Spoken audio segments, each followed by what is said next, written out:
Hello, everyone, and welcome to the latest episode of the Movie Crusaders. My name's Sean Wasserkrug, and today we're going to be reviewing the latest film to come out in both theaters and Disney Plus Premier Access. We're talking about Dwayne "The Rock" Johnson and Emily Blunt's Jungle Cruise. Now, for me, I think most people know Jungle Cruise from the ride at Disney, which I think is a fun ride. I don't think it's like one of the best rides in Disneyland, but it's definitely a fun one. I mean, obviously, I get a kick out of the big giant like anaconda in the tree kind of thing, and then the rhino that's got all the like poachers and stuff up against a big like pole. But the ride itself, it's a water ride. You just kind of take a cruise for the most part. So when I saw that they're going to make this into a film, I wasn't necessarily super excited about it because I was like, what are you going to do to make this exciting? But then nonetheless, they cast Dwayne Johnson, who's one of the hottest actors on the planet right now. And then you also cast Emily Blunt, also probably one of the hottest actresses on the planet right now, who's actually been killing it as of late with Mary Poppins Returns, A Quiet Place 1 and Part 2. So you got two very, very solid leads out there. Obviously, the real thing that's going to make or break this film would be the chemistry they have between each other. But every time I kept seeing trailers for this film over the last year and a half, because obviously this film got pushed back because of COVID, I just felt like there was something missing. I didn't feel like the trailers didn't necessarily really make me excited. It was one of those that's like, yeah, I'll see it, but I'm not like gung-ho excited to watch this film, even though it's got two of my favorite actors and actresses in it. But word of mouth started to come around after they did the screeners and the press shoots, and everyone was talking about that it was a real fun ride and that most people will enjoy the film. So I got a little bit more excited for it. I ended up getting it on Premier Access on Disney Plus because, yeah, I'm still not over my horrible experience at the last time I went to a movie theater, but don't worry, that's going to change because I have to go see a movie this upcoming week. But 2 a.m. hit, and I figured, you know what? Let's go ahead and watch Jungle Cruise and see what it's all about. Jungle Cruise itself really follows, for the most part, three characters. You've got Emily Blunt, who plays Lily Houghton, and Jack Whitehall, who plays McGregor Houghton. And they're basically trying to hunt for this petal called the Tears of the Moon. And basically it has the ability to heal any kind of sickness. And so they want to buy it, or they want to not buy it. They want to go track it down and find it to basically help cure all diseases and help mankind. But it's a myth. It's also, way back in the, I want to say it's World War I-ish kind of era, mainly because of one character. And it could be World War II, but I think it's more like World War I. And it's obviously they don't take Emily Blunt seriously because she's a woman, and, McGregor, they kind of don't take seriously at all because of his character. So they need a particular item to help lead the way, which is this arrowhead, which they take from this society of, rich men, kind of thing. And then along the way, they meet another character, Prince, I think it's Joaquin or Rahim or something. He says it weird in the film, but it's played by always great Jesse Plemons, who I still think to this day looks like the younger brother of Matt Damon. But they're all basically on a race to the Amazon to basically try to find the Tears of the Moon. Then you got Emily Blunt and Jack Whitehall meet up with Dwayne Johnson, who plays Frank Wolf, who's basically a guide. And from there, they go on this journey and basically a race against Jesse Plemons' Prince Hakeem. And it's whoever's going to get there first, and crazy antics aside, all happen. In this film, I would say the most things that you're going to start noticing is that it's a lot of callbacks to films that we loved, previously. I mean, you've got the Indiana Jones kind of feedback. You've got Romancing the Stone. You've got one that I don't know why I didn't think of it sooner, because I was just like, well, of course, it's a Disney film. It's got a very Pirates of the Caribbean vibe.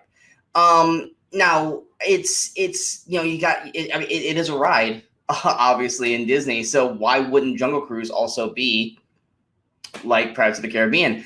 I mean, you've got fun characters. I think Emily Blunt does a very solid job as Lily. She's charming, she's witty, she's a pain in the ass, but like in a way that is fun for the actual script.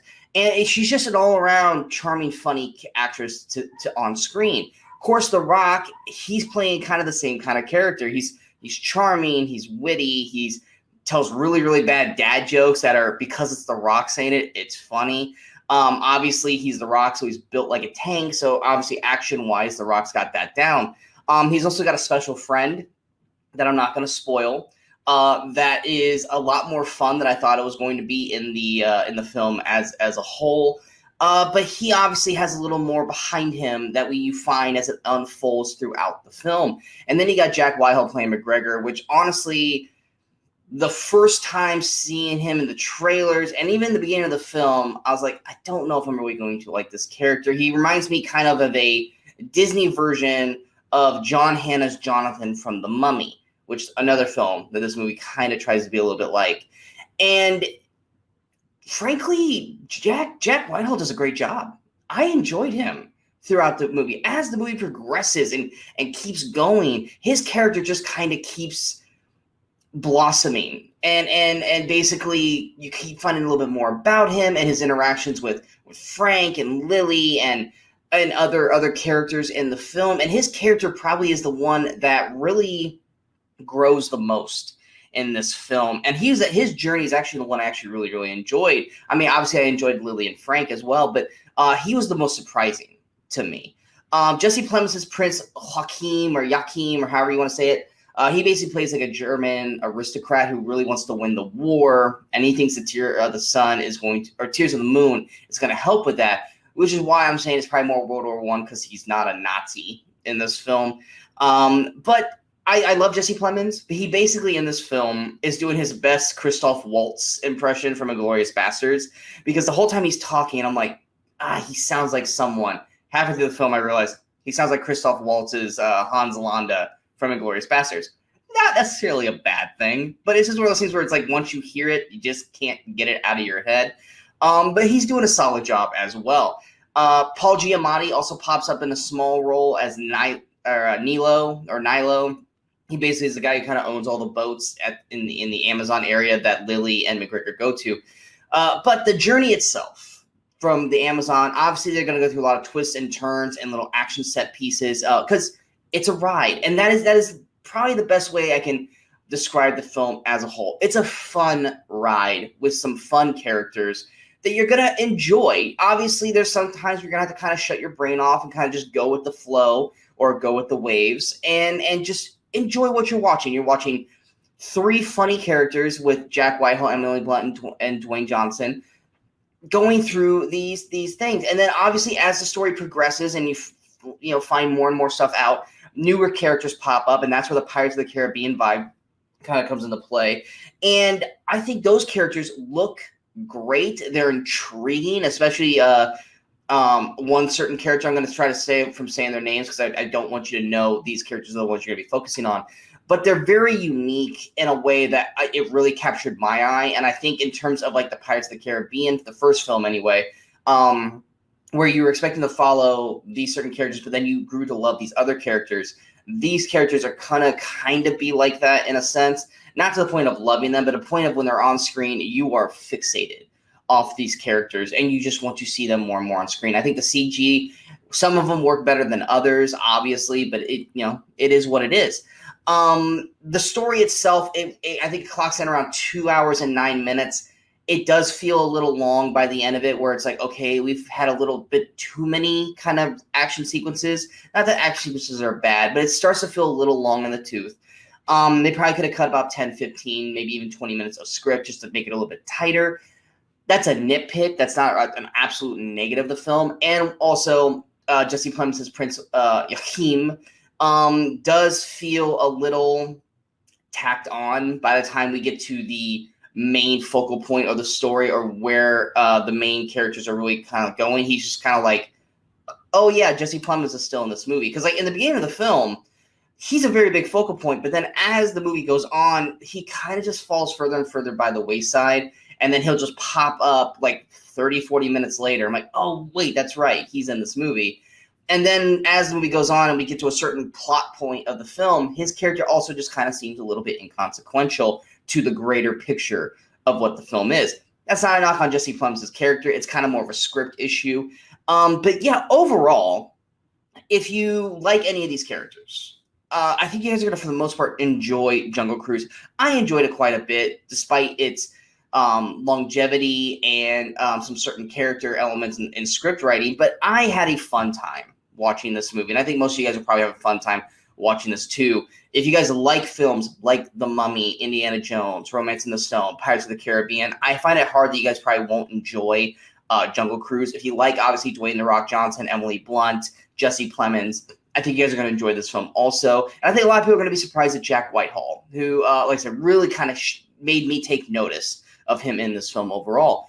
Going to my score for Jungle Cruise, I'm going to give it an 84%, which is a B score, just shy under an A score. Like I said, the longevity and the script, and basically them also kind of forgetting about Jesse Plemons' character throughout the film, really kind of not necessarily hurt the film, but just knocked it a little bit down to a point of not getting an A score from me. Like I said, this film's in theaters. I think it would look great on a big theater screen. Obviously, I watched it on my 4K TV, which still looked great. Plus, I didn't have people throwing popcorn or candy and people on their cell phones and stuff like that. So depending on whether you want to pay the movie price for it or pay the $30 to see it on Disney Plus, so that's your prerogative. Do what you want to do. But I definitely recommend checking out Jungle Cruise. I think you guys are going to have a lot of fun with it. I hope you guys enjoyed this review. If you guys did, go and hit that like, share, and subscribe button to the channel so you guys stay up to date with all the latest videos that pop up on the Movie Crusaders. Of course, don't forget to follow us on all the social media outlets you see below.